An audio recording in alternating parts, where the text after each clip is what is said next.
இன்றைக்கி மே 3 சிங்கப்பூரில் election டேங்க. But சிங்கப்பூரை பார்த்தா ஏதோ சைலண்ட் எக்ஸாம் ஹால் மாதிரி இருக்குங்க.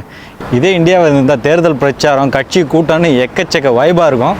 பட் இங்கே எதுவுமே பார்க்க முடியல, ரொம்ப சைலண்டாக இருக்குது. பர்டிகுலராக யார் ஓட் பண்ணுறாங்களோ அவங்கள டார்கெட் பண்ணி கேம்பெயின்ஸ் வந்து ரன் பண்ணுறாங்க. கேம்பெயின்ஸ்னோட நீங்கள் சோஷியல் மீடியாவில் ரன் பண்ணுவாங்க அப்படின்னு நினச்சிடாதீங்க. அந்த மாதிரி எதுவுமே இங்கே பண்ணக்கூடாது. Strictly not allowed.